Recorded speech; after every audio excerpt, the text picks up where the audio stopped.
St. Luke's Medical Center denies the accuracy and authenticity of the medical test results bearing the hospital's logo that are being linked to President Bongbong Marcos. In its statement late Wednesday, January 28, the hospital says it was aware of medical test results being falsely circulated on social media. The hospital says the result claimed to pertain to Marcos and stresses that these documents are fake and falsified. St. Luke's Medical Center emphasizes that it upholds patient confidentiality and data privacy. It notes that any documents obtained or shared outside authorized channels are considered fraudulent. It warns that sharing unverified information may contribute to the spread of false information and may expose individuals to legal consequences. Earlier Wednesday, the Presidential Communications Office warned the public about the fake medical report being attributed to the president online following his bout with diverticulitis. The palace also released a video of Marcos giving an update on his health, recent food cravings, and activities. Ang giling ng mga doktor ko, binigyan lang ako ng mga gamot, at saka patuloy pa rin yung aking antibiotics, pero okay na ako. In fact, nakapag-EDC meeting na kami nung Lunes with most of the cabinet, nandito yung mga doktor.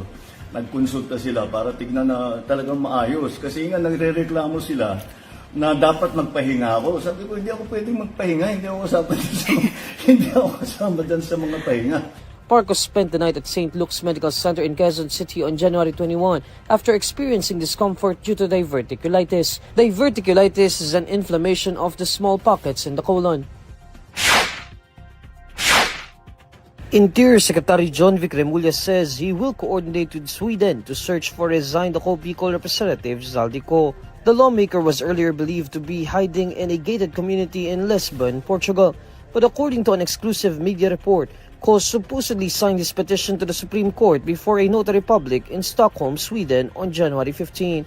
In a chance interview on Thursday, January 29, Remulla was asked whether the government would coordinate with Sweden in response. Yes, we will be. Yes, we will. In fact, I am meeting tonight. I'm going to be making some coordination calls. So maybe you'll hear from me in the next 2 weeks. Remulla later declines to specify where he will be going. He maintains that Co was using a foreign passport apart from his Philippine passport, hence his ability to travel across borders in Europe. Co's Philippine passport was cancelled in December last year. Now we're gonna go harder na i-red flag namin yung foreign passport niya. So kinukuha namin yung kopya ng passport and then we will put it through Interpol para hindi na siya makalabas ng Portugal at lumuwas mahuli natin. That's a higher level discussion sa DFA na yan. Sila mag-uusap yan. The Interior Secretary also says Co had allegedly taken $100 million or roughly 5.85 billion pesos abroad through cryptocurrency when he left the Philippines last year. Criminal talaga. Marunong talaga sa krimen. Pati escape route ng pera, escape route ng bahay niya, kung saan siya titira, alam niya. Escape route ng pera, meron siya. Escape route kung paano siya iikot, alam niya rin. Criminal talaga. More than a congressman, more than a businessman who's a criminal, gusto nyo mag-usap, mag-restitute muna siya ng $1 billion papunta sa Philippine government so we can solve housing problem here. Kasi ninako niya sa tao, yun, dapat balik natin sa tao. Remulla previously bared that Co sent feelers through Catholic priests seeking a dialogue with Ombudsman Boying Remulla.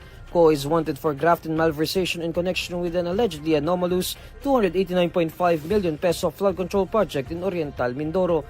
9 of his co-accused were taken into government custody last November, while 6 more remain at large.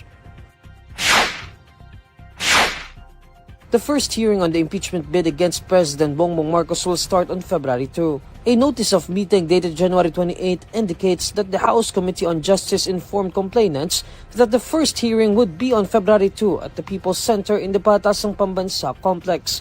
Part of the agenda is the initial consideration of 2 verified complaints. Lawyer Andre De Jesus filed the first complaint, which Pusong Pinoy Party List Representative Journey Jet Nisay endorsed.